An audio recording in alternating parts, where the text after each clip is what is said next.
Espíritu Santo se está moviendo, amén. Allá y acá, porque Dios está en todas partes. ¿Cuántos lo creen? Amén. Gloria al nombre del Señor. También el hermano Efraín que vino conmigo, ¿verdad? En su carro ahí me condujo. Él es cuñado de la hermana Jennifer, amén. Y un hermano que tiene ministerio también, canta, escribe canciones y es maestro también, enseña la palabra del Señor. Damos gracias a Dios que está con nosotros.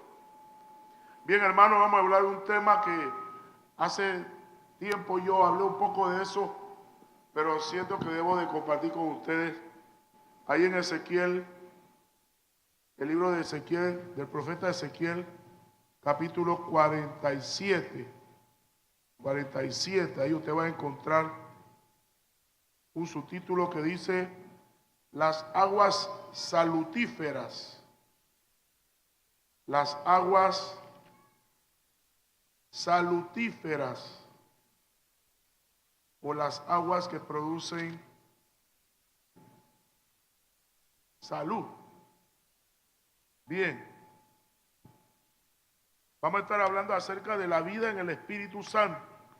¿Cuántos quieren saber saber cuando usted realmente está viviendo la vida conforme al Espíritu de Dios? ¿Amén? Amén. ¿Cuántos quieren? ¿Sí? Amén. Bien, vamos a estar hablando de ese tema, la vida en el Espíritu Santo. Vamos a estar leyendo del versículo 1 al 6. Dice así la palabra. Póngase en pie, hermano, en reverencia de la palabra del Señor. Amén. Gloria a Dios. Amén. Así dice la palabra del Señor. Me hizo volver luego a la entrada de la casa, y he aquí aguas que salían desde debajo del umbral de la casa, hacia el oriente, porque la fachada de la casa estaba al oriente, y las aguas descendían de debajo hacia el lado derecho de la casa, al sur del altar. Y me sacó por el camino de la puerta del norte, y me hizo dar la vuelta por el camino exterior, fuera de la puerta, al camino de la que mira al oriente, y vi que las aguas salían del lado derecho.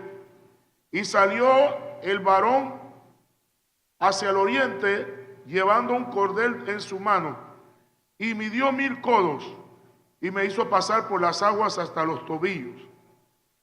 Midió otros 1000, y me hizo pasar por las aguas hasta las rodillas. Midió luego otros 1000, y me hizo pasar por las aguas hasta los lomos. Midió otros 1000, y era ya un río que yo no podía pasar, porque las aguas habían crecido de manera que el río no se podía pasar sino a nado. Y me dijo: ¿has visto, hijo de hombre? Vamos a orar. Padre amado, te bendecimos, te damos la gloria. Pedimos que te glorifique a través de tu palabra. Exalta tu nombre. Exáltate a ti mismo a través de la administración de tu palabra y la administración en el Espíritu Santo para con tu pueblo, Señor. Prospera, bendice, levanta, edifica en gran manera a tu iglesia. Produce madurez cristiana, Señor. Fortalece, alienta. Atamos todo espíritu contrario al movimiento del Espíritu Santo y contrario al buen desarrollo del resto del culto, conforme al cumplimiento de tu propósito divino. Los atamos en el nombre de Jesús y los lanzamos al abismo, se van fuera en el nombre de Jesús. Espíritu Santo, habla de nuestra vida y ministra según la necesidad física, espiritual y material, conforme a tu santo y divino propósito. Cumple tu perfecta voluntad, Señor, en cada vida. Glorifícate, que al oír tu palabra, Señor, la entendamos, la creamos, la guardemos en el corazón, la pongamos por obra, para que así tengamos victoria en todas las áreas de nuestra vida y así tu nombre sea glorificado en la obediencia a tu palabra. Da gloria, Señor, a tu nombre solamente. En el nombre de Jesús te lo pedimos y te damos las gracias.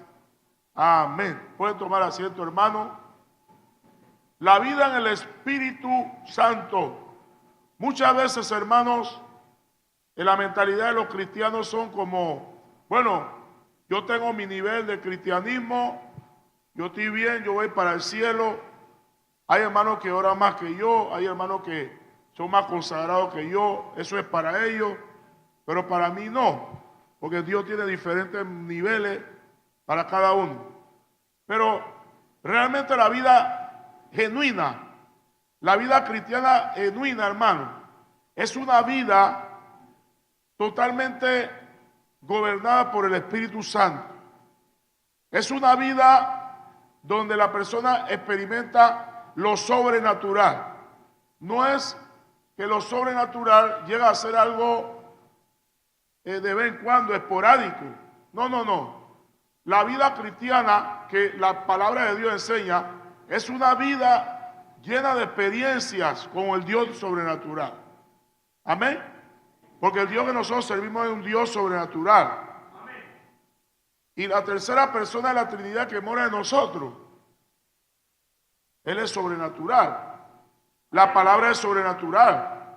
Entonces, debe ser normal que nosotros experimentemos al Dios sobrenatural. Debe ser normal. Es triste cuando usted encuentra hermanos que ellos tienen prejuicio en cuanto a lo sobrenatural en la vida de otros hermanos. Pero realmente debe ser normal que vivamos en lo sobrenatural. Debe ser normal, porque Dios mora en nosotros. Y el Dios que mora en nosotros es un Dios sobrenatural. Entonces yo quiero traerle una enseñanza para que usted pueda entender cuando hablamos de lo sobrenatural, que no es para ciertos hermanos, es para toda la iglesia. Es para toda la iglesia. En sí, la iglesia es una entidad sobrenatural. Es una institución sobrenatural. Porque está formada por seres humanos que nacieron de nuevo. Nacieron del agua y del Espíritu de Dios, que es algo sobrenatural. Que han conocido a un Dios sobrenatural. Es el elemento humano en la iglesia. Pero el elemento divino es el mismo Espíritu Santo que mora en la iglesia, que es Dios sobrenatural. Entonces no debe ser una sorpresa para ustedes que Dios quiere que usted viva en ese nivel. Es que la iglesia que Dios lleva de victoria en victoria es una iglesia que vive lo sobrenatural. No hay otra manera de vivir en victoria. El Señor dijo, no es con fuerza ni con ejército, sino con mi espíritu, ha dicho Jehová. Y separado de Él, nada podemos hacer. Y que las armas de nuestra milicia no son carnales, sino poderosas en Dios para la destrucción de fortaleza. Todos los recursos que Dios nos da tienen que ver con lo sobrenatural. Entonces, debe ser normal vivir una vida en el Espíritu Santo. Una vida que se le llama cristianismo, que no es conforme al Espíritu Santo, no es un cristianismo genuino, eso es religiosidad. ¿Y qué es la religiosidad o la religión? La religión es el esfuerzo del hombre para tratar de agradar a Dios. Esa palabra en Santiago, donde Santiago menciona esa palabra religión, es una palabra latina que viene de dos palabras, religar o volver a ligar. O sea, volver a restaurar la comunión entre Dios y el hombre que se perdió en el huerto del Edén. La religión es el esfuerzo del hombre para tratar de rescatar eso, de que el hombre nuevamente vuelva a tener esa comunión con Dios y agrade a Dios. Pero el evangelio, que es poder de Dios, es la iniciativa de Dios para restaurar eso. Donde la Biblia dice que el Hijo del Hombre vino a buscar y a salvar lo que se había perdido. El hombre no puede volver a ser restaurado en su comunión con Dios con su propia iniciativa. Solamente Dios lo puede hacer y ya lo hizo. Dice que nadie subió al cielo, sino que el Hijo del Hombre descendió. ¿Verdad? Hablando de Jesús. Entonces, el evangelio es eso. es la iniciativa de Dios para restaurar la comunión entre Él y el hombre. Y ya Él lo hizo en la cruz del Calvario. Dios consumado es, y Él ha dejado ya todos los elementos para que el hombre busque a Dios, y el que busca a Dios lo encuentra.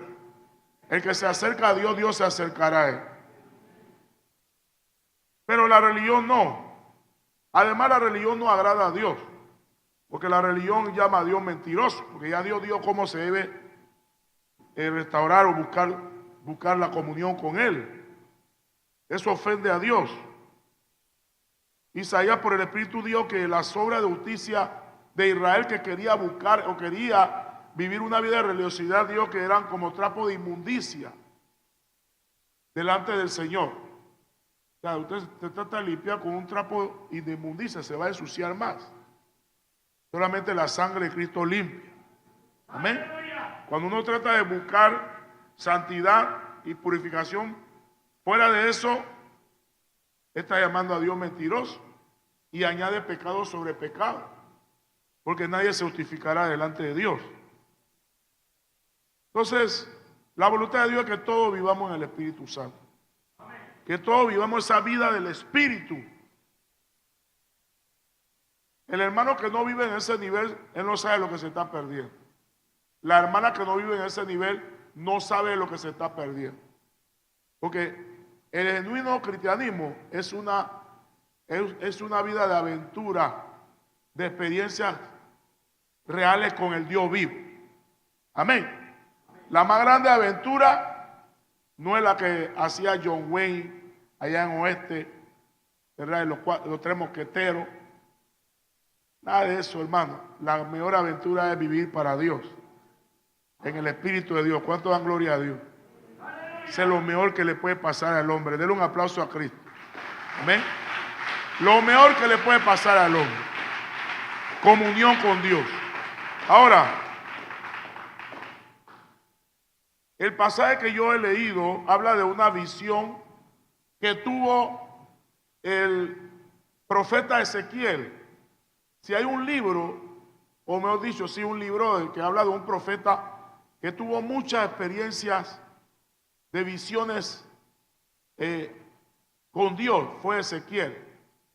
Y quiero explicarle algo acerca de las visiones, la visión que Dios da o manifiesta en su pueblo, en aquellos que Él quiere. Hay visiones, hermano, que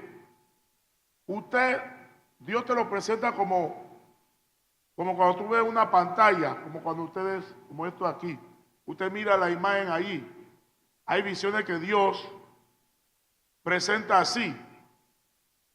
Pero hay visiones donde la persona está como metida en la visión.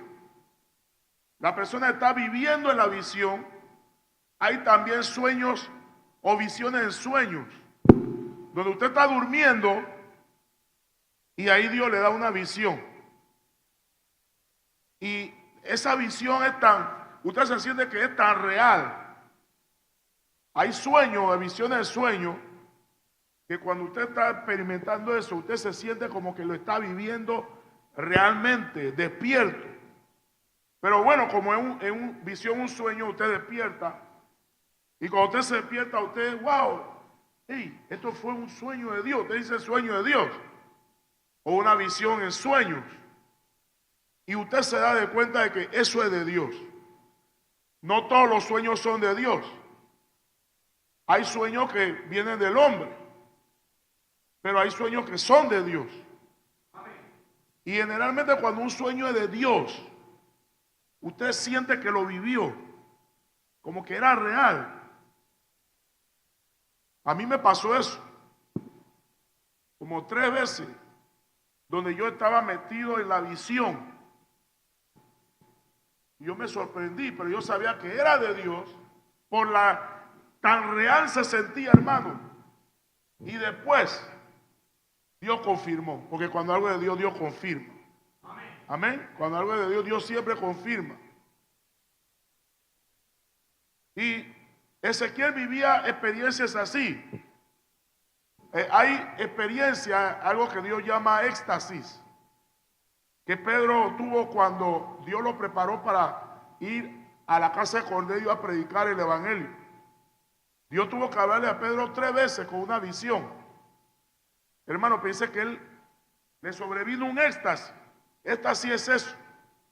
Éxtasis es cuando Dios te lleva, te traslada a una dimensión del espíritu, donde es tan real que hay experiencias donde tú no sabes si tú estás en el cuerpo o fuera del cuerpo, como le pasó a Pablo.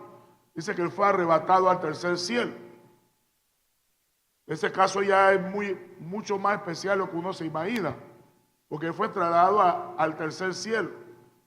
Y él dice que vio cosas inefables, cosas que no se pueden explicar con palabras humanas. Tan maravillosa esa palabra inefable. Habla de algo que es tan maravilloso que usted no puede explicarlo con palabras humanas. Entonces, esa experiencia así, Ezequiel tuvo experiencia así. En una ocasión la escritura dice que Ezequiel estaba en la cautividad en Babilonia y Dios lo levantó por las guedejas. ¿Sabe lo que es guedeja? Los moños. Él tenía moños, porque la mayoría de los profetas en el Antiguo Testamento ellos practicaban el voto del nazareato, un voto de consagración, que una de las cosas que ellos debían hacer es no cortarse el cabello, como el caso de Sansón, que fue nazareo desde el vientre de su madre. Juan el Bautista, ellos eran nazareos. Bueno, él tenía 7, él tenía moño, se lo levantó. El que tenía 7 de idea era Sansón, o moño. Sé que la mano de Jehová vino sobre él y dice que él fue levantado por la guedea entre el cielo y la tierra. Y Dios lo transportó de Babilonia al templo. Todavía el templo no había sido destruido. Y Dios le dijo, te voy a mostrar las abominaciones que hay en Jerusalén, en el templo. Y Dios lo metió al templo y él pudo ver a los ancianos, la gente, los líderes religiosos, y habían dioses falsos allá adentro. Estaban adorando, hermano, al sol, creo que a Acera y otros dioses. Dios se lo mostró, Dios lo metió al lugar y él lo vio, ¿no? Y experiencia así. Bueno, Ezequiel el oficio de Ezequiel era sacerdotal, él era un sacerdote, pero Ezequiel nunca tuvo la dicha de ministrar en el templo en Jerusalén. Él fue llevado cautivo, pero él tuvo visión de un templo que muchos piensan que es el templo que será edificado para los tiempos de la gran tribulación, porque Dios le dio la medida. Dios le dio la medida. Cuando usted lee, por ejemplo, la construcción del templo de Salomón, ahí Dios se habla de medida, sí. El tabernáculo, que fue el primer santuario formal en el pueblo de Dios. Después vino el templo que edificó Salomón, donde los planos fue David que se lo dio a su hijo Salomón, y él lo edificó y le dio todos los materiales, los recursos. Pero luego ese templo fue destruido en el tiempo de reinado de Sedequías por el rey Nabucodonosor, rey de Babilonia. Fue destruido. Pero luego, en ese tiempo, Ezequiel fue llevado cautivo. Él estaba allá porque hubieron varias deportaciones de israelitas o judíos. Algunos se fueron allá antes que el templo fuera destruido. Otros cuando el templo fue destruido. Entonces, Ezequiel, Dios le mostró un templo con todas las medidas, hermano. Usted lea ese libro, usted verá. Y muchos piensan que ese es el templo que va a ser edificado para el tiempo de la gran tribulación. Que ese es el templo que cuando Cristo venga estará edificado en Jerusalén. Se dice que los religiosos judíos ya ellos tienen todo preparado. Ellos tienen los uniformes de los sacerdotes, los levitas, los utensilios. Ellos piensan levantar ese templo con paredes prefabricadas como hizo Salomón. O sea que va a ser una edificación que no va a durar mucho. Todo está listo, el candelabro, mesa de la preposición, el incensario, todas estas cuestiones. Pero el problema es que donde el templo se debe levantar está la mezquita de Omar. Es una de las principales mezquitas o templos de los musulmanes. Que los musulmanes, en el tiempo que ellos dominaron sobre Jerusalén, ellos decidieron plantar, según ellos, que creo que el hijo de Mahoma, el principal profeta del Islam, a él lo enterraron y los huesos están ahí. Eso es lo que dice. Entonces, ¿qué hicieron? Exactamente en el lugar donde debe estar el templo, ellos edificaron allí la mezquita de Omar, como diciendo: vamos a ver si el Mesías que ustedes dicen, cuando venga, que el templo, él se va a sentar en el templo. Una burla, ¿no? Porque ellos conocen la profecía de la segunda venida de Cristo, que dice que Cristo va a descender del cielo y va a plantar los pies sobre el monte del Olivo, y el monte del Olivo se va a partir en dos, del oriente al occidente. Entonces Cristo va a ir directamente al templo y se va a sentar en el templo en Jerusalén, y allí las naciones van a adorar. Entonces, ¿qué hicieron? Plantaron eso ahí, como diciendo: vamos a ver que su Mesías viene. En burla, ¿no? Pero ¿cuántos saben, hermano, que lo que Dios hará nadie lo puede detener? ¿Ah? Nadie lo puede detener. Ahora mismo Jerusalén está, hermano, Israel. Mire el mapa de Israel chiquito, y alrededor están las naciones árabes, hermano. Millones de árabes que rodean a Israel y quisieran echarlos al mar, como una manera burlona, como que cuando cuando Faraón venía contra Israel en los tiempos de Moisés, Dios abrió el mar rojo. Entonces ellos lo que quieren es echarlo al mar, como diciendo: vamos a ver si tu Dios te va a salvar. Pero no pueden tocar a Israel, porque Dios dijo que Él lo volvería a traer a su tierra y los plantaría en su tierra, y nunca más serán arraigados, desarraigados. O sea que nunca más Israel va a ser sacada de ahí. No. Entonces, el templo de Jerusalén se reedifique ahí donde debe estar, será un gran milagro. Porque, hermano, lo primero, hay que quitar esa mezquita de ahí. Y usted sabe qué pasaría, estoy hablando humanamente hablando, si se quita esa mezquita de ahí. El alboroto que se forma. ¿Ah? Pero para Dios no hay nada imposible. Entonces, ese templo, en el espíritu, Ezequiel lo vio. Y ese es el templo que se menciona aquí en este pasaje, que estamos hablando de un río que sale de ese templo. ¿No? Dice que al oriente está la puerta principal, porque el templo es edificado mirando hacia el poniente del sol, cuando el sol va saliendo. Esa es la dirección en que el templo de Dios se construye. Y ese río que sale, muchos dicen que es algo espiritual. Sí, es algo espiritual, que representa, y ahí donde viene esta enseñanza de la vida en el Espíritu Santo. Pero también en la Nueva Jerusalén hay un río que sale del trono de Dios y corre en el centro de la ciudad de oro. Ese río es real, existe ahora mismo. Pero este río que yo estoy hablando aquí, en sí, eso representa la vida en el Espíritu Santo. Porque el río en la Biblia, en este caso, significa el Espíritu de Dios, la dinámica del Espíritu de Dios. Yo quiero que usted note algunas cosas que menciona estos versículos que he leído. Algunas cosas espirituales, vamos a espiritualizar ahora. No vamos a estar aplicando a lo espiritual lo que hemos leído y algunas cosas que vamos a leer después. La vida en el Espíritu es un proceso. No es algo que de una vez usted se convirtió y Dios se manifiesta sobrenaturalmente. Es un proceso. Es que la vida cristiana genuina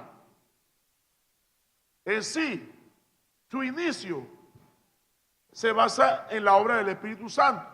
Es un Dios que para ver y entrar al reino de Dios hay que nacer del agua del Espíritu de Dios. Cuando usted se convierte a Cristo, el Espíritu Santo entra en usted y produce en usted lo que es la regeneración. O sea, cambia su corazón, lo cambia, su manera de pensar, lo cambia, le abre los ojos espirituales.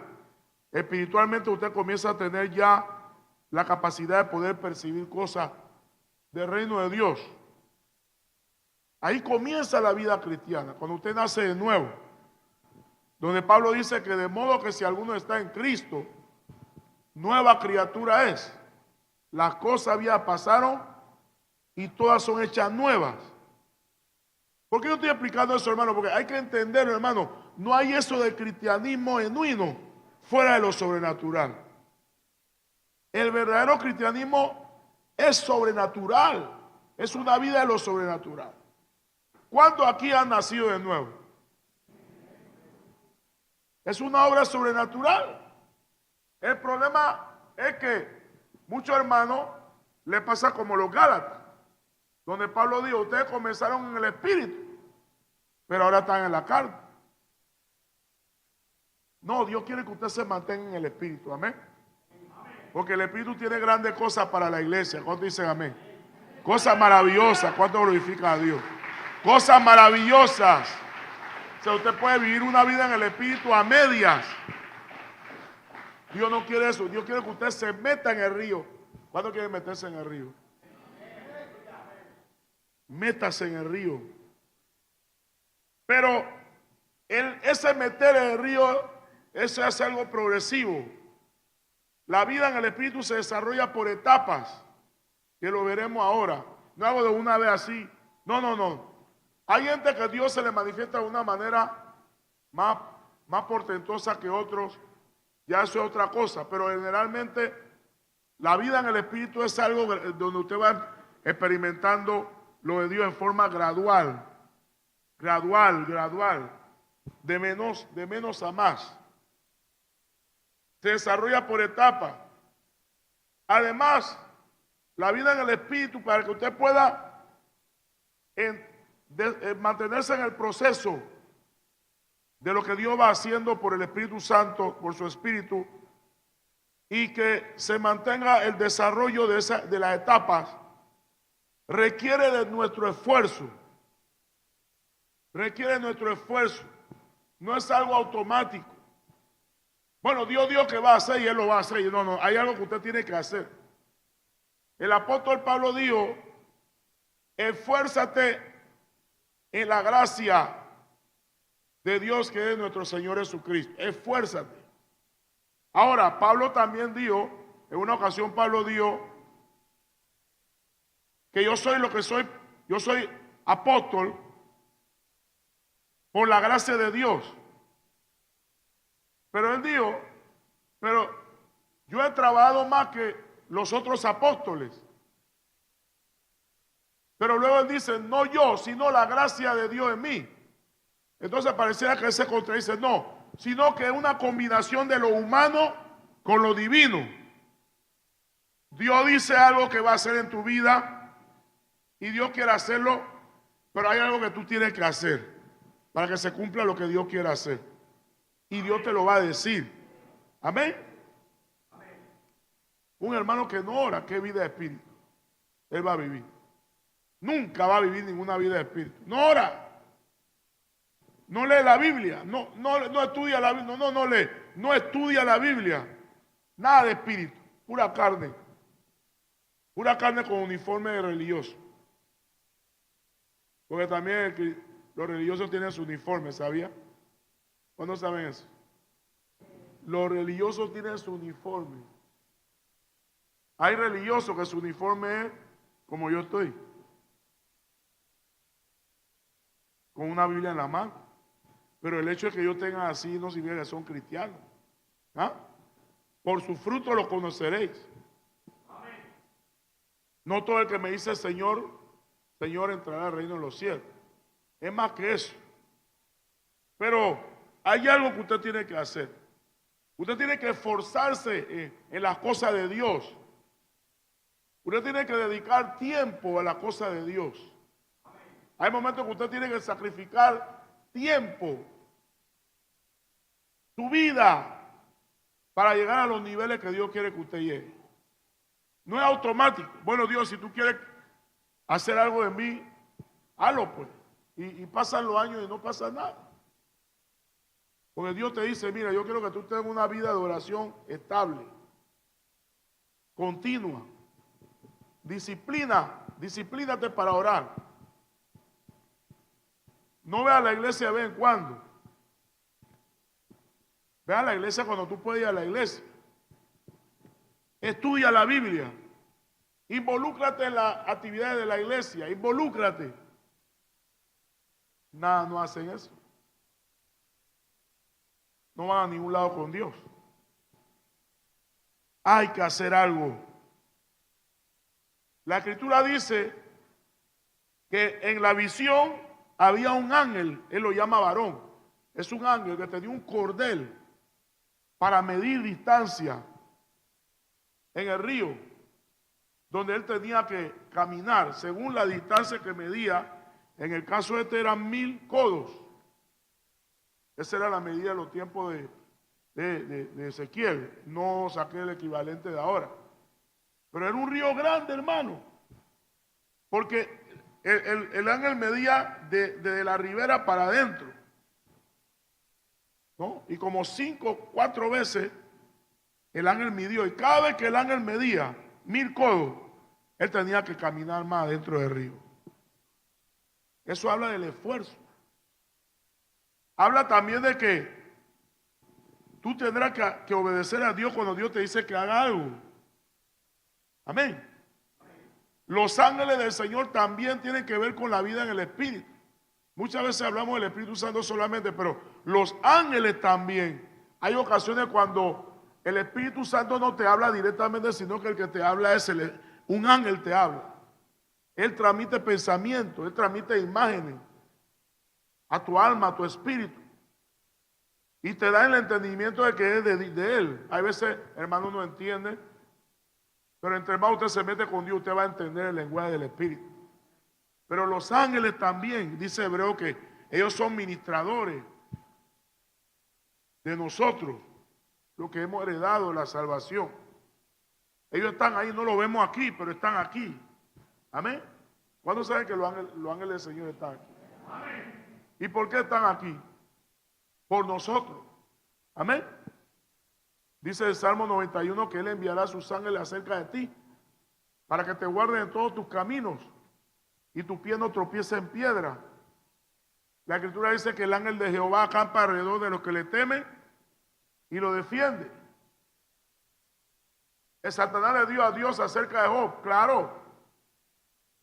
¿Cómo él no te va a servir? ¿Cómo él no será recto, ni justo, ni temeroso de Dios?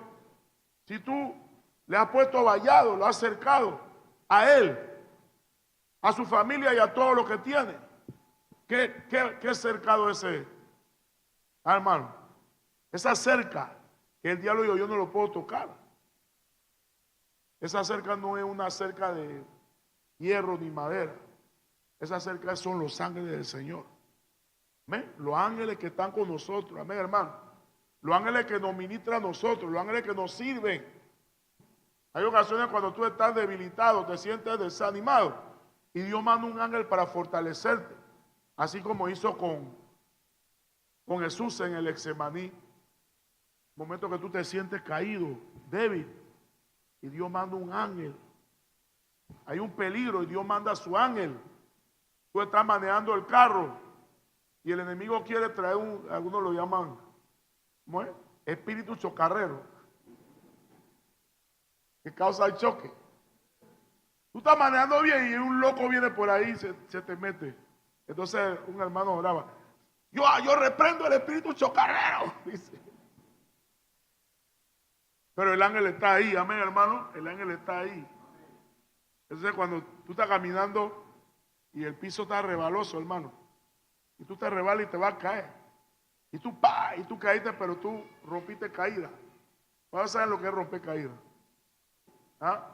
Debe saber caer. Y tú dices, ¡pah! Y tú dices, mira, no me pasó nada porque yo sé romper caer. Muchas veces no eres tú, es el ángel del Señor. Mete la mano ahí. Amén, hermano. Muchas cosas que suceden en la vida de sus hijos. Ahí estaba hablando con una sierva que su esposo es subteniente. Está ahora mismo en un proceso para que lo promuevan. Y yo le hablaba de otro hermano que es líder en la iglesia, que él es teniente, él está ahora corriendo para, ¿cómo le llaman? Capitán, ¿no? Y yo le decía un testimonio de ese hermano, el hermano Manuel Delgado, el hermano Efraín es miembro de la iglesia. Este hermano, cuando él no era cristiano todavía, que su esposa ella era cristiana, una intercesora, él fue a trabajar, él todavía no tenía esos rangos así, él fue a trabajar, en esos tiempos él trabajaba en la calle, en la ronda. Dice que la hermana, ella estaba en la mañana haciendo sus quehaceres y Dios le trajo el rostro de su esposo. Y el Espíritu Santo le dio testimonio para que ella orara. Ella sintió una carga para orar por su esposo. El esposo estaba trabajando como policía. Ella comenzó a interceder. Y ella sabe lo que es interceder. Y la oración se puso violenta. Ella comenzó a llorar y a gemir por su esposo, hermano, en lengua. Y de repente ella sintió una paz, como que algo se aflojó, ya. Y siguió haciendo su quehacer en la casa. El esposo, cuando vino en la tarde, el esposo le dijo, tú sabes que yo vi la muerte. Y dice que hubo una balacera entre la policía y unos tipos que trataron de asaltar, creo que un banco en la zona libre, algo así, o un banco en Panamá. El asunto es que él quedó en medio del asunto y él dice que uno de los maleantes lo apuntó, lo tenía ya en la mira. Y cuando hizo así, hermano, el arma se encasquilló. No soltó la bala. Y dice, yo vi la muerte. Y después la hermana le pregunta ya, ¿cómo a qué hora fue eso? Y la misma hora que pasó eso es la hora que ella estaba intercediendo por su esposo. Hay un ejército de ángeles a nuestro favor. ¿Cuántos dicen amén? A nuestro favor, aleluya. Amén. Ahora no llame a Miguel porque Miguel no le va a hacer caso. Algunos llaman y que a Miguel, a Gabriel, no haga esa locura. La Biblia nos enseña eso. Tú no puedes darle orden a ningún ángel. Al ángel de más bajo nivel de rango, tú no puedes, ni te va a hacer caso. Pídele a Dios que envíe su ángel. Amén, hermano. Y él hará como él quiere. Amén. Señor, mándame 1000 ángeles. La Biblia dice que un solo ángel, hermano, destruyó a creo que 250,000 guerreros de Asiria. Uno solo. Están los ángeles. Entonces el ángel está ahí con el cordel en la mano. Y de acuerdo a lo que mida, Ezequiel tiene que caminar hacia adentro del río, de la ribera hacia adentro. O sea que la vida en el Espíritu se basa en obediencia a Dios. Amén. Obediencia específica a lo que Dios te dice. No lo que tú crees, sino lo que Dios dice. Dios te dice, quiero que haga esto. Tú tienes que aprender a obedecer al Señor para vivir esa vida en el Espíritu. Amén. Ahora, ahí menciona que lo primero, hermano, el primer nivel o etapa de la vida en el Espíritu, el versículo 3, dice, y salió el varón hacia el oriente, llevando un cordel en su mano, y midió 1000 codos y me hizo pasar por las aguas hasta los tobillos. El agua le llevó hasta los tobillos. Eso representa el andar en el Espíritu. Gálatas 5:16 lo dice. Andad en el espíritu y no satisfagáis los deseos de la carne. Porque los deseos de la carne son contra el espíritu y el espíritu contra la carne, y se oponen el uno contra el otro para que no hagáis lo que quisieran. El andar en el espíritu, ¿cómo se anda en el espíritu? Andando por ahí, caminando de puntilla y hablando en lengua en la calle. Como un loco. Ese es andar en el espíritu. Hermano. Cada vez que tú estás hablando, te dices, oh, gloria a Dios, aleluya, oh, vaya. No, hermano, así. ¡Santo! Y hermano, que yo no sé cuántas palabras dicen, ellos dicen, gloria a Dios. Dicen 5 palabras, gloria a Dios. Digo, amén. Y cuando mencionan al diablo, que el Señor lo reprenda. No, y usted lo ve. No hable del diablo, hermano. Ellos no te piden permiso, ellos van reprendiendo. Porque ellos no quieren a ese bicho por ahí. El andar en el espíritu, ¿verdad? Eso es lo que se cree. Esas son maneras religiosas, hermano. Son pura religiosidad. Un hermano puede estar tranquilo y no dice gloria a Dios y está más en el espíritu que uno que dice 10 gloria a Dios en un minuto. Porque eso está aquí. Amén, hermano. No es malo temblar. Es malo temblar. Yo he temblado en la unción. ¿Sí o no? Hermanos que saltan. Claro, gloria a Dios. Pero ¿quién dijo que si yo no tiemblo, yo no estoy en el espíritu? El que grita más fuerte, ese está en el espíritu. Yo no digo que no, pero no diga que porque este no gritó no está en el espíritu. Porque eso no se basa en esas cosas. En la iglesia hay todo tipo de temperamento, manera de ser. Y hay hermanos que ustedes lo ven tranquilito ahí y están más conectados que unos que andan por ahí que creen que... Yo no estoy criticando a lo que... ¿Me entienden? Porque a mí también a veces me entra la locura pentecostal. Así que yo no estoy criticando eso, me entra el asunto, hermano. Y cuando eso agarra a uno, hermano. Pero si un hermano no actúa así, yo lo voy a criticar. No. Porque puede que él no grite, pero está en el espíritu. Pero ¿cómo se anda en el espíritu? ¿Cuándo quieren saber cómo se anda en el espíritu?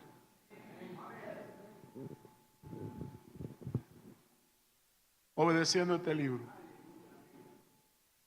¡Aleluya! Siendo hacedor de esta palabra.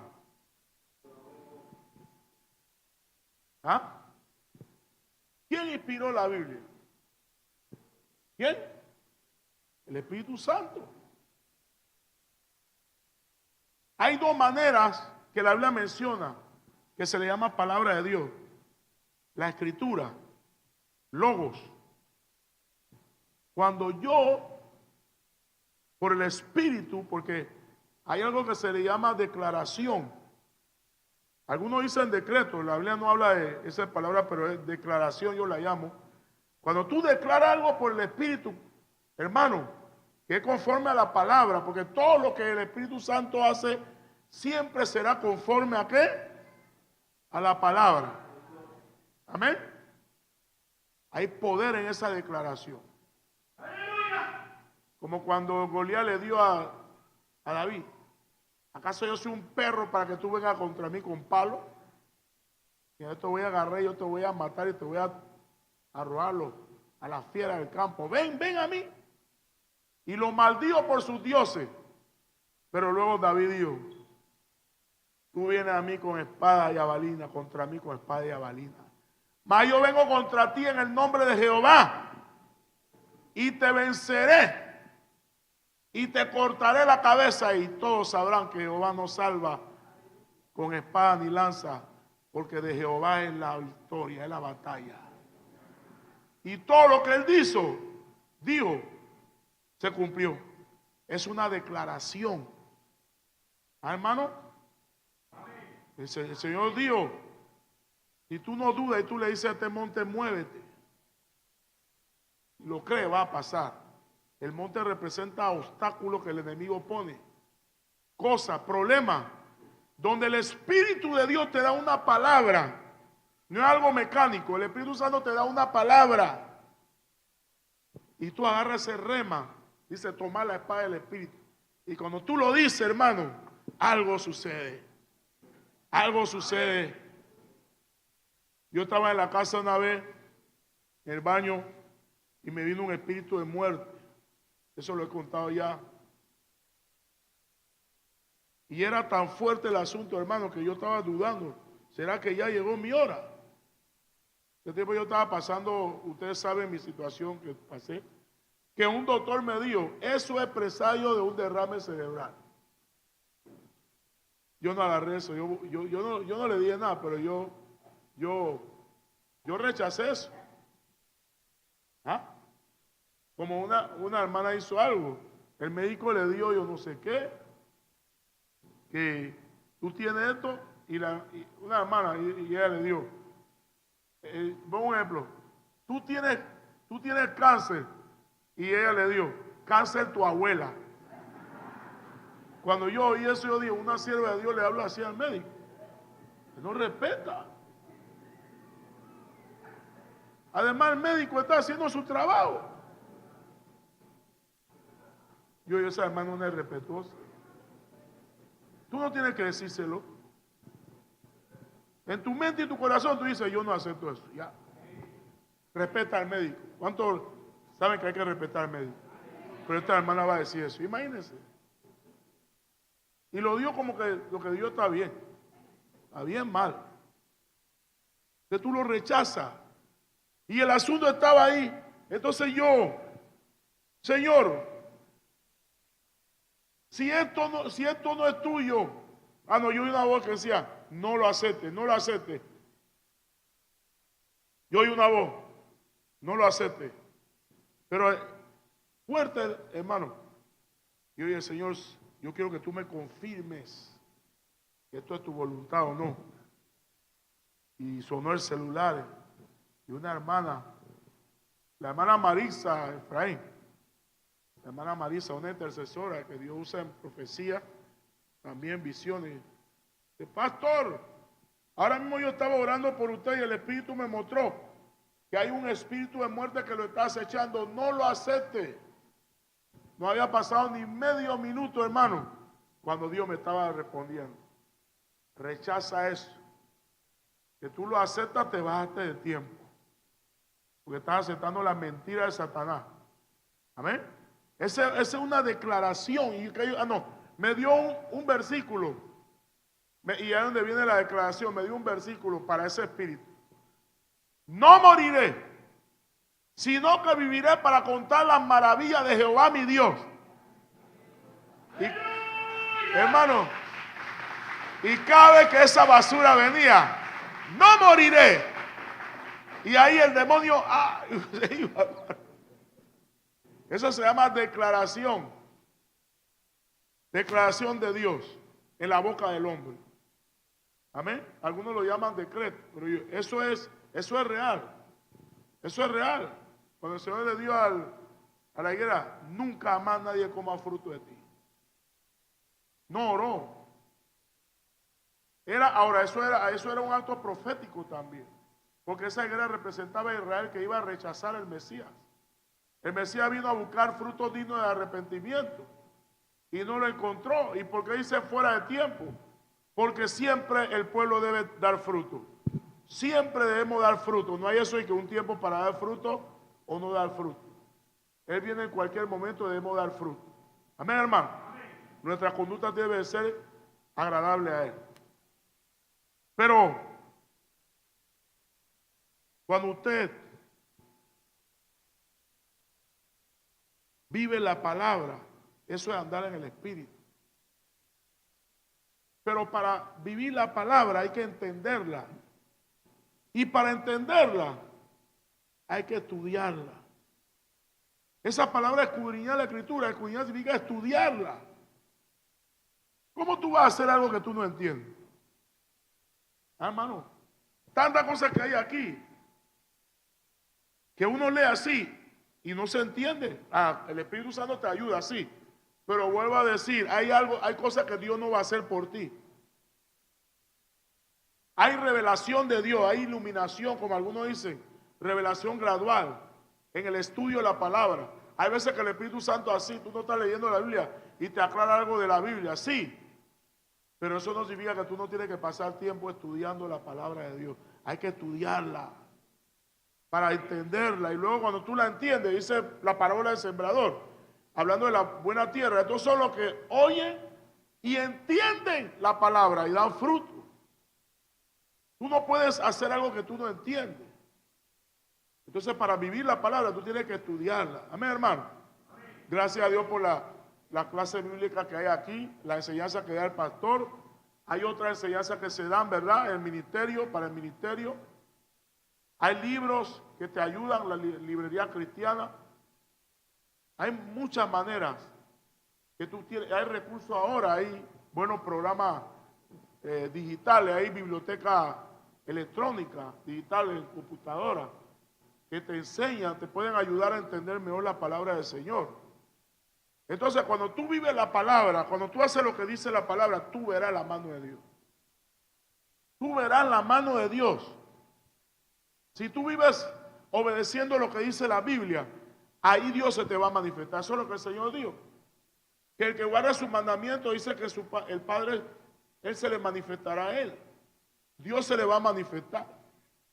Entonces eso es andar en el Espíritu. Hermanos, que usted ve que hablan como que fueran muy espirituales, pero no son hacedores de la palabra. ¿Qué le parece? ¿Ah? Hay hermanos así. Usted lo ve cada rato, Dios me habló, Dios me habló, Dios me dijo, pero no se someten a su pastor, no se someten a nadie.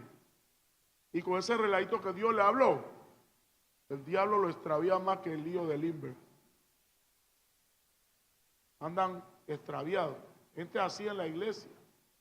Se creen tan espirituales que tú no puedes decirle nada, porque ellos se la saben todas. Pero cuando tiene que ver con la Biblia no saben nada. Y su vida misma está diciendo que ellos no conocen la palabra de Dios. Porque si la conocieran, la hubieran puesto en práctica. La otra etapa,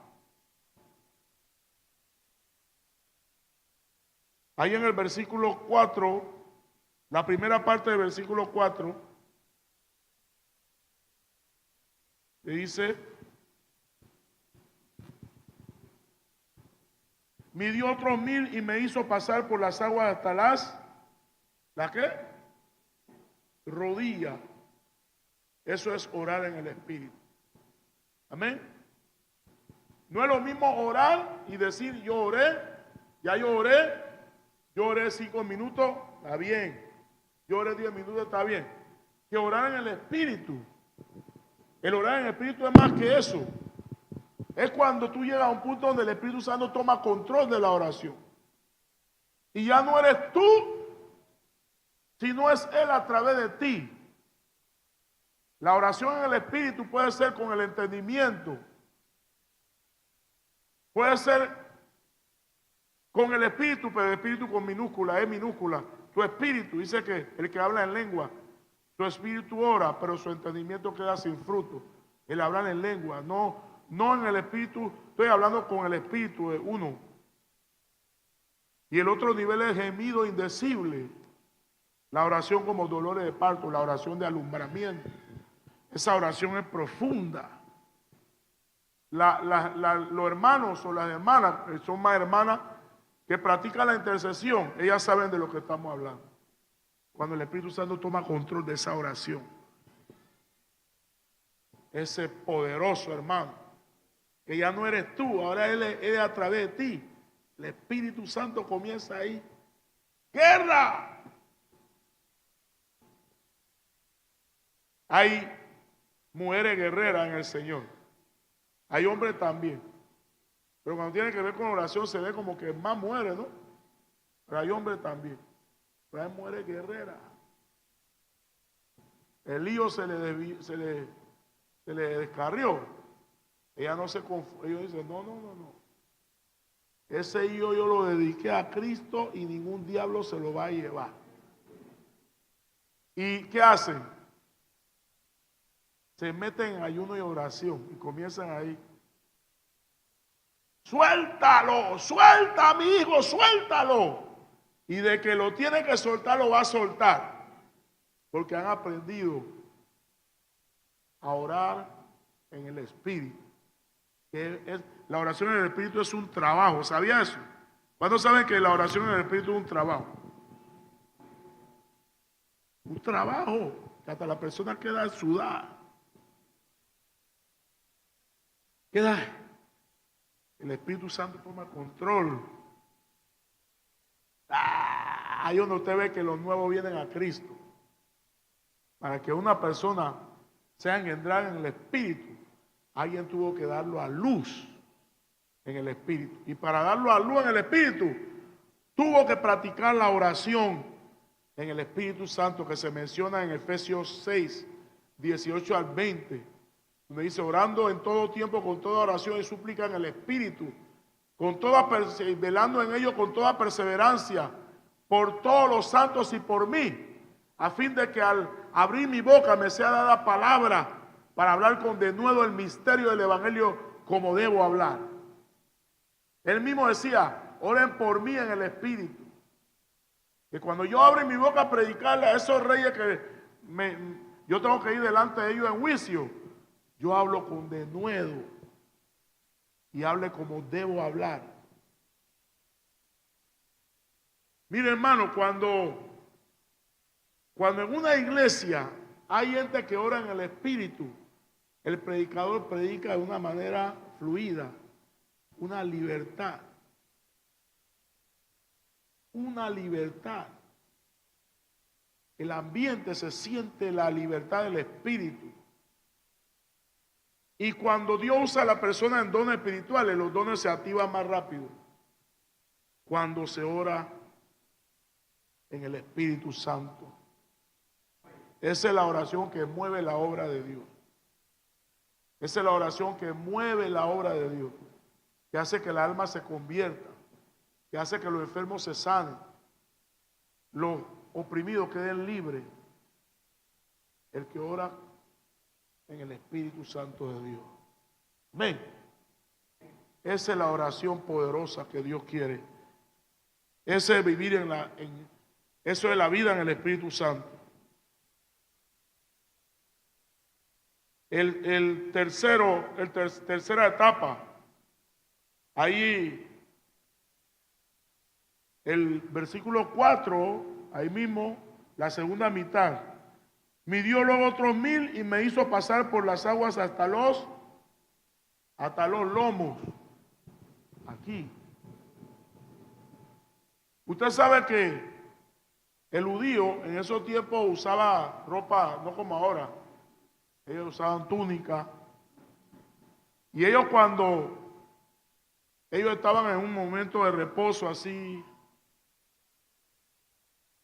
sentados, ellos tienen un cinturón.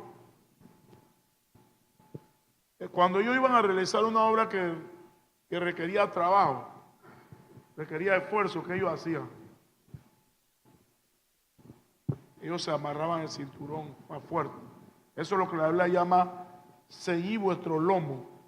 Cíñete, varón. ¿Se acuerdan cuando la Biblia dice que Pedro estaba durmiendo en la cárcel y el ángel le dijo, cíñete? O sea, cuando tenían que hacer algo que requería agilidad, moverse, cíñete. Cuando tenían que hacer un trabajo, cíñete. Eso habla de trabajo. Eso habla acerca de servir a Dios, de ministrar a Dios en el Espíritu. Después de la oración en el Espíritu que viene, el ministrar en el Espíritu. ¿Y qué dice Lucas 4? Lucas 4, 18 y 19. El Espíritu del Señor está sobre mí, por cuanto me ha ungido para dar buenas nuevas a los pobres. Me ha enviado a sanar a los quebrantados de corazón, a pregonar libertad a los cautivos y vista a los ciegos, a poner en libertad a los oprimidos, a predicar el año agradable del Señor. Eso habla de cuando un hermano se mete con Dios, se mete y llega a esos niveles de la oración en el Espíritu Santo. ¿Qué va a pasar en la vida de ese hermano? Ese hermano va a descubrir los dones que Dios le ha dado. Los dones espirituales se van a activar. Los dones que Dios le ha concedido a él para edificar la iglesia se van a activar. Dios va a comenzar a encaminar a ese hermano para que conozca su voluntad. Dios le comenzará a hablar qué debe hacer en la iglesia. No es lo que yo quiero hacer o lo que yo no quiero hacer, sino que Dios dice que yo debo hacer. ¿Dónde tú llegas a conocer eso? En la oración, en el Espíritu Santo. Cuando tú te metes con Dios, ahí es donde Dios comienza a tratar contigo en el aspecto de conocer su voluntad. Y es donde tú comienzas a conocer qué Dios quiere hacer contigo. Dios te comienza a hablar de cosas específicas para servirle. Entonces ahí es donde viene la manifestación del Espíritu en el ministerio, donde el Espíritu Santo te va a dar sabiduría, te va a dar revelación, te va a usar cuando ores por una persona. Ese en la oración. Un hermano que no ora nunca sabrá la voluntad de Dios para su vida. Un hermano que no se mete con Dios, se mete, que el agua le llega a la rodilla, nunca le llegará a los lomos después. Porque para llegar a una etapa hay que pasar primero la previa. Una etapa lleva a la otra. La vida de oración en el Espíritu llevará a la vida de ministrar en el Espíritu. Un hermano que es de oración es el que Dios va a usar. ¿Por qué? Porque la oración es acercarse a Dios. ¿Y quién es el que da las manifestaciones? Dios. Tú tienes que acercarte a Dios. Eso fue lo que hizo con los apóstoles. Los llamó primero para estar con Él. Después dice para predicar, para sanar, le dio poder para sanar enfermos y autoridad para echar fuera demonios. Lo primero fue que estar con Él, para que tú sepas que Dios, cómo Dios te quiere usar, qué Dios quiere hacer en tu vida. Tú tienes que estar con Él. Tienes que meterte con Él. Meterte. Y no levantarte rápido de la presencia de Dios. Quédate ahí. Ahí. Y que el Espíritu Santo comience a manifestarse. Usted sabe lo que es esperar en Dios. No estoy hablando de esperar una bendición. Estoy hablando de la presencia de Dios. Usted sabe lo que eso es. Cuando usted está en la oración, hay momentos donde tú tienes que aprender. O sea, hay momentos que tú no tienes que decir nada. Dios quiere que te quede ahí. Quédate ahí. Aprende a esperar en la presencia de Dios. Aprende a esperar en la presencia de Dios. No siempre hay que hablar. Hay veces no hay que decir nada. Como decía el salmista, mi alma está callada en Dios. Callado. Pero tú sabes que tú estás en la presencia de Dios ahí. ¿Ah? Aprendes a estar ahí. Ay, pero yo no hablé mucho, no importa. Tú no sentiste hablar, no hable. Pero quédate ahí. Amén. Diga, los que esperan en Jehová, ¿qué va a pasar con ellos? ¿Ah? Van a tener nueva fuerza. Levantarán alas como las águilas. Correrán y no se cansarán. Caminarán y no se fatigarán. Y eso está hablando del águila. Cuando el águila envejece, ¿qué tiene que hacer el águila? Va arriba. Y ahí comienza a sacarse las plumas viejas y golpear el pico viejito para que salga un pico nuevo. Pero después que queda sin pluma, ¿qué hace? ¿Qué hace? ¿Ah? ¿Se queda ahí? ¿Por qué se queda ahí así? ¿Ah? ¿Para que le nazcan qué? ¿Y quién hace que le nazca pluma nueva? Dios. Hay momentos que tú no tienes que hacer nada, te queda ahí. Porque tú sientes que debes quedarte ahí, no decir nada, no digas allí. Pero cuando tú te levantas, hermano, tú no eres el mismo. está renovado en el Señor. ¿Cuánto dicen amén?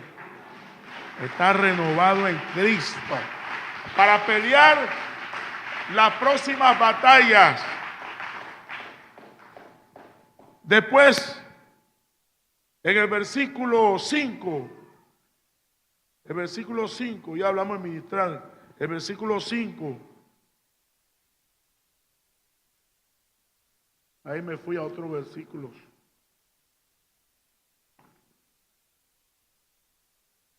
Midió otros 1000 y era ya un río que yo no podía pasar, porque las aguas habían crecido de manera que el río no se podía pasar sino a nada.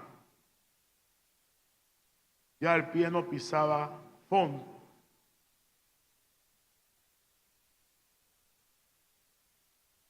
Y ahí va el río. El río no es un lago, el río se mueve. ¿Y ahora qué pasa? La corriente lo está, ¿qué? Lo está llevando. Esa es la plenitud del Espíritu. Mira lo que dice el Juan 21. La plenitud en el Espíritu. Juan 21, 18 y 19. Después que el Señor le dice a Pedro, si tú me amas, apacienta mis ovejas. Si tú me sirves, sirve a mi pueblo. Dice así, de cierto te digo que cuando eras más joven, te ceñías e ibas a donde querías, mas cuando ya seas viejo, extenderás tus manos y te ceñirá otro y te llevará a donde no quieras. Claro, él está hablando de la edad de Pedro, sí, más o menos la etapa ya de ancianidad, pero esto tiene una aplicación espiritual también. Mire, en el mundo, el niño depende de quién. ¿Ah? De sus tutores, ¿verdad? De su padre o el que lo está criando. Pero cuando uno llega adulto, ¿qué pasa? Ahora tú no vas a depender de tu papá y tu mamá, ¿sí o no? ¿Ah? Pero en el Señor es al revés. ¿Saben que en el Señor es al revés? En lo natural, el niño, el inmaduro, depende de alguien maduro, depende de alguien que tenga más experiencia que él, capacidad para ayudarlo a crecer. Pero cuando llega a la madurez natural, ya yo tengo que valerme por mí mismo. Tengo que ver qué hago. ¿Sí o no? No voy a vivir toda la vida en la casa de papá y mamá. Tengo que buscar lo mío. Eso es lo natural. Pero en el Señor es al revés. En el Señor, el inmaduro, él quiere hacer la cosa a su manera. Él no quiere depender de Dios. Él confía en su sabiduría y en su fuerza. Ese es el niño. Esos son los niños espirituales. Aquellos que tú ves que no se someten, no obedecen a nadie. Porque ellos piensan que ellos son sabios en su propia opinión. Pero cuando un hermano madura, un hermano dice, Señor, sin ti no puedo. Señor, si tú no vas con nosotros, no nos saques de aquí. ¿Ah? Señor, separado de ti, nada yo puedo hacer. Señor, ¿a dónde iré? Si tú tienes palabras de vida eterna. O sea, el maduro en Cristo es una persona que aprende a depender totalmente de este allá arriba y a confiar en él. Es al revés. Entonces, Pedro acababa de ser restaurado de una caída que tuvo cuando negó al Señor. Negó al Señor 3 veces. Y ahora el Señor le pregunta, ¿tú me amas? Y el Señor le pregunta con ese amor de ágape, pero él responde con amor de cariño, como diciendo, Señor, tú sabes que yo te amo. Él no se atrevía a decirle al Señor, yo te amo, con ese amor de dar mi vida por ti, porque como había negado, él se sentía indigno.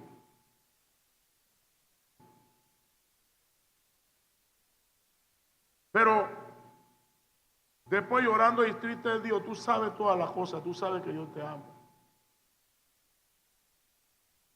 Y el Señor le dice, mira, tú ahora, tú eres joven, tú vas donde tú quieras. Tú haces la cosa a tu manera hasta cierto punto. Pero llegará un momento cuando otro te va a seguir y te va a llevar a hacer algo que tú no has decidido hacer. Y decía, eso hablaba de la clase de muerte que él iba a experimentar. ¿Y cómo murió Pedro?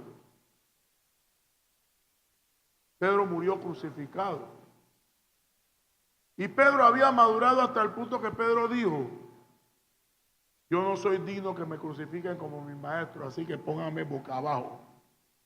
El mismo hombre que muchos años atrás había dicho, no lo conozco, para salvar su vida, ahora no solamente le estaba dispuesto a ser crucificado por el Señor, sino que él decía, yo no puedo morir como mi maestro, entonces mi muerte tiene que ser peor, boca abajo. El hombre estaba dispuesto a todo. ¿Por qué? Porque el nivel de madurez había. ¿Y cuál es el mayor nivel de madurez? Cuando Dios te dice que haga algo y tú no quieres, tú piensas que no me conviene, pero tú dices, yo lo voy a hacer porque Dios dijo que yo lo haga. Yo lo voy a hacer porque Dios me dijo que lo haga. En el Señor, hermanos, hay cosas que hacemos que nos convienen. Pero hay cosas que Dios nos dice que hagamos, que en nuestra humanidad no nos conviene, en nuestra humanidad, en nuestra opinión personal. Esto no me conviene a mí. Entonces hay hermanos que son así. Yo voy a hacer esto, si me dicen que haga esto yo lo voy a hacer, pero esto no. Entonces, en la vida del Espíritu Santo hay niveles, donde hay hermanos que llegan a un nivel y se quedan ahí. Hay hermanos que en la vida del Espíritu llegaron, el agua le llegó hasta los tobillos. Bueno, yo voy a obedecer la palabra, pero ¿qué pasa? Cuando tú estás obedeciendo la palabra, tú te das cuenta que tú necesitas la ayuda de Dios, tú necesitas la intervención de Dios. Entonces tú te metes en oración. Entonces cuando tú te metes en oración, llega al otro nivel. La oración con el Espíritu Santo. Pero cuando tú te comienzas a meter en oración, el Espíritu Santo comienza a manifestarse en tu vida y comienza a hablarte de cosas que tú debes hacer. Te habla de ministerio, te habla de dones, te pone en el corazón para servirle a otro nivel. Y entonces tú aceptas el reto de Dios. Y después, cuando ya tú estás en la profundidad de la oración en el Espíritu Santo, tú comienzas a servir a Dios en la unción de Dios, porque cuando tú eres una persona de oración, la unción de Dios se manifiesta en el ministerio. Y cuando la unción se está manifestando en el ministerio, hermano, ahí se está manifestando. El agua te llegó ¿a dónde? A los lomos. Pero entonces el Espíritu Santo te dice, bueno, quiero que haga esto y esto, pero tú no entiendes. Y según tu mentalidad, tu mente humana, tú dices, hey, esta es locura. Si yo hago esto, me va a pasar esto. Si yo hago esto, me va a suceder esto. Entonces hay hermanos que hacen así, ¿ves? Hasta ahí yo llego. Yo no me voy hasta allá. Y saben que Dios le habló. Aquí hay gente con llamado de Dios y no está obedeciendo el llamado de Dios por eso.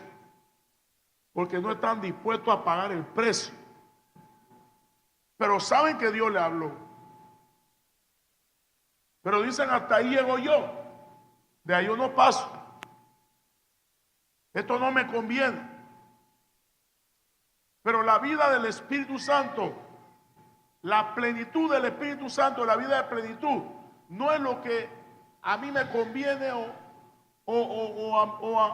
o lo que yo creo que sí. No, es lo que dice el Señor. Es la vida en el Espíritu Santo. Esa es la vida del Espíritu Santo. La vida de plenitud, el nivel de plenitud, donde ya tú no vas a hacer lo que tú quieras.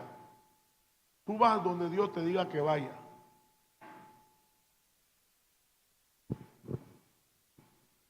Por ejemplo, esta iglesia, qué culto maravilloso, la música, la alabanza, está la unción de Dios. Y una hermana ya se metió en el Espíritu en la oración y ya el Espíritu le está usando. Pero luego el Espíritu Santo le habla a esa hermana, o un hermano puede ser también, le dice: yo quiero que tú te vayas por allá y te metas por ese hueco por allá de Colón y tú ministras allá. Entonces tú dices: ay, pero los cultos de palabra de vida son tremendos. Yo voy a de esos cultos sabrosos para meterme en esos huecos, de esos piedreros y esos malolientes. Pero si tú obedeces a Dios, si tú realmente quieres seguir subiendo en el nivel de la vida del Espíritu, tú dirás: el hacer tu voluntad me ha agradado, Señor. Y tú te vas donde Dios te diga, aunque no te estés gozando aquí, pero tú sabrás que es mejor estar donde Dios te quiere que estar aquí y Dios te quiere allá, y habrá paz y gozo en el corazón. Amén, hermano. Esa es la vida del Espíritu Santo. Por eso, Pastor Caballero, yo le he dicho a usted, le he dicho a la iglesia, yo no creo en esos congresos apostólicos y proféticos donde lo que es un espectáculo de profecía, donde usted ve que ellos están, es un exhibicionismo de lo sobrenatural. Hermano, Dios no llamó a la iglesia a exhibicionismo de lo sobrenatural. Dios llamó a la iglesia para ganar las almas y discipular a las almas con el poder de Dios. El poder de Dios es para eso. El poder de Dios es una herramienta para ganar almas, para libertar a los cautivos. No es para que me vean, o sea, un congreso, entonces la gente paga, yo no sé qué. Entonces usted le dice: así soy, y se comienza a profetizar. Entonces me vienen a hablar de la compañía de profetas. La compañía de... Usan el ejemplo de la vida de la ¿cómo le llaman eso? La Biblia dice la compañía de profetas, otro dice la escuela de profetas. Entonces usted ve que esa escuela de profetas, lo que es... Entonces usted ve el aire de orgullo de que Dios no... Entonces ahí se forma los celos, el celo ministerial. Porque oyen que este profetizo y diga: ay, mira, yo puedo hacerlo mejor que ella. Yo voy a... Entonces comienzan a inventar. Usted sabe que esos profetas, esa compañía de profetas, esos hombres, Dios le decía: ve donde el rey tal, un rey idólatra, y dile esto, esto y esto. Y esos profetas sabían que la vida de ellos, por esa profecía que Dios lo mandaba, el rey podía mandarlo a cortarle la cabeza. Y ellos iban. ¿Ah? Bueno, que uno de estos profetas de esa escuela de profetas, Dios le diga que haga algo que su vida peligre. Si lo van a hacer, no van a hacer nada. Porque lo que están buscando es gloria humana. Que Dios le diga: no van. Póngase pie, hermano. Pasa al altar un momento.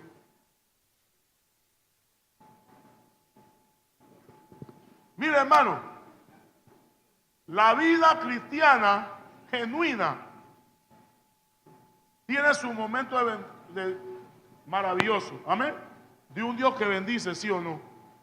Hermano, Dios bendice, ¿sí o no? Amén. Dios prospera, sí. Pero también es una vida de pagar precio.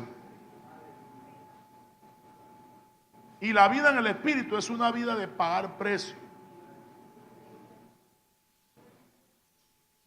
Y aquí hay gente que Dios quiere levantar a esos niveles, pero no están dispuestos a pagar el precio. No quieren pagar el precio. Ahora, hermano, si Dios no te habló a ti, no te preocupes. Porque algunos dicen: ay, El pastor Anicio está diciendo, será conmigo. Si Dios no te habló, pero hay gente que sí ya Dios le habló.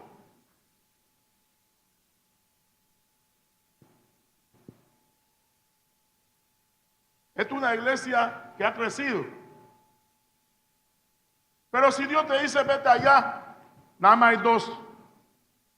Algunos dicen gatito. No son nada de gatitos, son almas. Vete allá a hablarle a ellos. Donde hay 2 o 3 congregados en el nombre de Jesús, ahí está Él. Y si Él está aquí, cuando Dios te manda a esos dos, ahí está Él también. Alabado sea el nombre del Señor. ¡Aleluya! ¿Ah?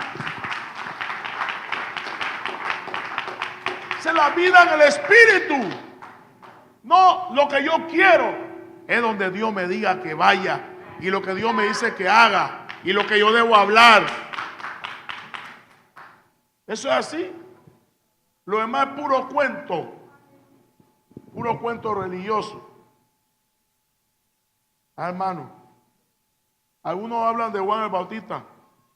Y yo he visto predicadores que dicen que son Juan el Bautista. Usted lo ve. Pero que para cortarle la cabeza ellos no quieren que le corten. Hasta ahí llegaron. Pero Juan el Bautista le cortaron la cabeza, ¿sí o no? Pero Dios le va a dar un cuerpo nuevo. Entonces Dios está buscando gente dispuesta a ir hasta lo último con Él, para que mucha gente sea bendecida. Hay muchas almas que serán bendecidas por un grano de trigo que caiga en tierra y muera. Uno solo. Un solo grano cae a tierra y muere. Muchos van a salir a salvación. Hay muchas almas que Dios tiene para Colón, para la iglesia de Colón. Hay mucha gente.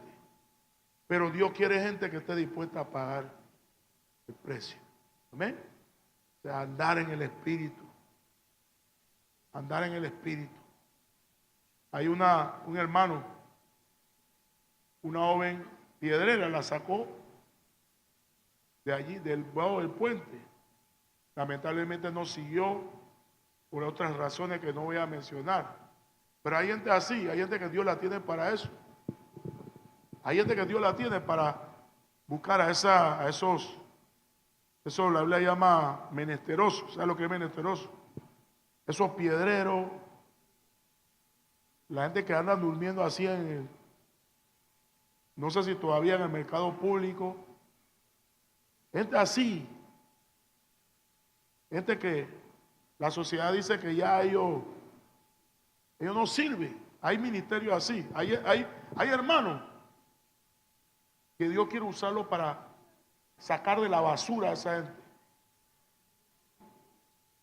Hay ministerios así. Aquí hay cantantes, músicos, yo también tengo lo mío en eso. Pero hay ministerios que no son atractivos, no son así. Qué bonito canta, hermano, toca bien instrumento. Hay ministerios que la gente dice, eso no es nada. Y Dios dice, eso para mí, eso vale mucho. Gente por ahí loca, sucia por ahí, y Dios tiene gente para esos ministerios. Gente que no ha comido en el día, y Dios le dice a esa hermana, hermano, cocina un poco más y aparta comida para ellos. Y nadie te ve. La iglesia no sabe que tú estás haciendo, pero hay uno allá arriba que sí sabe que tú lo estás haciendo. Son ministerios. Saca de tu bolsillo y da. Pero nadie sabe que la mano derecha no sabe lo que hace la izquierda. Pero Dios sí lo sabe. Dale a él, dale a ella, ayuda. Esos ministerios, hermano. Dios quiere levantar ministerios así. Pero hay gente que no está dispuesta. Porque está pensando que eso no me conviene a mí. No es lo que me conviene a mí. Es lo que dice el Señor que tú tienes que hacer. Para que muchos sean bendecidos. Amén, hermano. Eso es la vida en el Espíritu. La vida en el Espíritu Santo. No. ¡Oh, siento el fuego! ¿Qué vida espiritual? Que ese es puro exhibicionismo barato. Para que la gente piense que tú eres el ungido, lleno de Dios.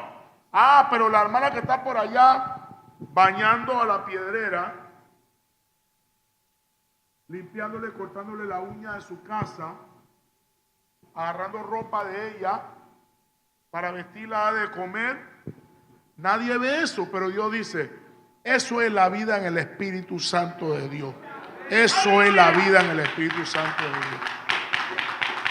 Entonces, hermano, vamos a orar. Que el Señor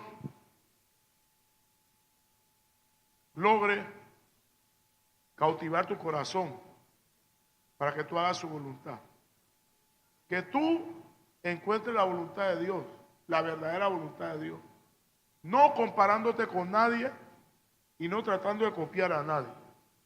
Cada uno es único en su clase. Y Dios quiere... Aquí hay muchos ministerios, hermano. Aquí hay suficiente ministerio para cambiar a Colón, boca abajo. Pero el asunto es, ¿cuántos están dispuestos, Señor? Heme aquí. Envíame a mí. ¿Cuántos están dispuestos? Hay de todo en el reino de Dios. Yo conozco un hermano que él hace evangelismo informal. ¿Qué evangelismo informal? Él no organiza un evangelismo en cierto lugar, cierta hora. Él evangeliza a la gente así y lo gana. En el trabajo, en la universidad, Dios lo usa así a él y él sabe que Dios lo usa así. Bueno, él encontró su área. Hay taxistas que Dios lo usa ganando alma en el taxi. Hay un médico que yo conozco, un médico, él es médico personal. Él abre obra y él evangeliza a los pacientes. Y Dios lo usa como profeta. Y usted lo mira, hay un hombre sencillo, humilde. Si él no te dice que él es médico, tú no te das cuenta. Un siervo de Dios. A veces no sé si llamarlo pastor o doctor. Doctor Perigal, pastor, es los dos, pero un hombre sencillo. Se mete allá en el interior, se va por allá a abrir una iglesia entre los campesinos. Y es un doctor. El otro día fuimos a la policlínica, en una cuestión de productos que da, suplementos alimenticios, pero él necesitaba un local que le prestaran. Y cuando él llegó, él no trabaja en esa policlínica, pero cuando él llegó, de una vez todo el personal, doctor, o sea, el hombre tiene influencia, pero es un hombre sencillo, que Dios lo está, es un pastor y Dios lo está usando para ganar almas. Y es gente que ni ha llegado a un nivel profesional de técnico, y usted lo ve, la gran cosa en la iglesia no vale nada para Dios. Y estos hombres que sí tienen título, esos niveles, son siervos humildes, que dicen, donde tú me mandes yo voy. Y ese hermano, ese doctor, él le ha dado ataque al corazón, y usted lo ve ahí. Entonces, hermano, póngase en las manos de Dios. Dígale al Señor en esta mañana, Señor, haz lo que tú quieras conmigo. Úsame. Espíritu Santo, yo te pido en el nombre de Jesús, Señor. Espíritu Santo, ministra los corazones. Ministra los corazones, Señor. Que no pongamos condiciones cómo servir a Dios, pero que Dios haga como Él quiera. Que haga como Él quiera. En el nombre de Jesús, levanta predicadores. Esta nueva generación levanta predicadores. Levanta siervos y siervas. Levanta ministerios nuevos. Esta iglesia crea ministerios nuevos. Esta iglesia de hace tiempo Dios quiere crear ministerios nuevos. Ministerios que salgan de ministerios. Esta iglesia, pero Dios necesita el personal. Dios necesita el recurso humano. Estamos usando términos que se usan en empresas. Dios está buscando gente con su perfil. Dios está llamando a servirle. Aquí hay una hermana, hay hermanos también, pero hay una hermana que si ella obedece a Dios, la vida de ella será como un ramillete que van a salir muchos frutos. De ahí va a salir un mover de Dios. si ella obedece a Dios, ahí van a salir ese discipulado, van a salir gente. Ella tiene la capacidad y la gracia de Dios para eso, pero ella tiene que tomar una decisión. Ella tiene que tomar una decisión. Hay hermanos también que Dios le ha dicho: yo te he dado talento, te he dado llamados, dones, vete a tal pueblo y predica mi palabra. No necesita un equipo grande, puede llegar con un equipo pequeño. Tienes carro, tienes automóvil, y te he dicho que vaya a ese pueblo. Varón, usted, amén, usted, Becerra, tú tienes llamado, pero no es un llamado al estilo como aquí. No, Dios tiene su ente para cada cosa. Pero si Dios te dice que te vaya a un pueblo y predique la palabra con un equipo de sonido que no sea, predica a esa gente, siembra la palabra. Hay hermanos que son sembradores y segadores. Hay hermanos que son sembradores y no son segadores. Hay hermanos que son segadores. Hay hermanos que predican la palabra y tú no ves que la gente se convierte con ellos y persevera, pero sembraron la palabra. Hay otros que usted ve que predican y la gente se convierte y la gente persevera, pero el sembrador es tan importante como el segador, porque uno es el que siembra y otro es el que ciega. Por ejemplo, Dios me usaba a mí mucho en Colón como sembrador, no como segador, discipulador y sembrador. Y yo entendía muy bien, yo sabía que yo me paraba en una esquina en Colón y yo predicaba. Y yo sabía que había gente que yo no estaba viendo que la palabra le entró. Hoy en día son cristianos. Tú tienes que saber lo que Dios te ha dado. Hay gente así. Hay gente en su trabajo que llegan los empleados, llegan los clientes, y tú lo que comienzas a evangelizar. Hay de todo aquí, hermano. Aquí es para revolucionar a Colón, hermano. ¿Cuántos dicen amén? Aleluya, denle un aplauso a Cristo. Aquí hay para revolucionar a Colón. Aleluya, en el nombre de Jesús. Y termino diciéndole esto, hermano. Aquí hay varias intercesoras. Aquí hay un ministerio de intercesión, ¿verdad? Aquí hay. Yo le he ministrado. Pero aquí hay hermanas que interceden, pero no con ese grupo. Escuche, hay cosas que Dios quiere hacer, pero no que una intercesora esté por allá y otra por allá. Dios la quiere unida. Yo no digo que siempre estarán unidas, porque eso depende de tu tiempo. Pero hay ciertas cosas que Dios quiere hacer, donde Dios quiere que todas las intercesoras de esta iglesia, todas estén unidas, para que aquí ocurra una gran explosión pentecostal. Denle otro aplauso a Cristo. Vamos a llamar al pastor, amén. Gloria a Dios. Dios le bendiga, hermano.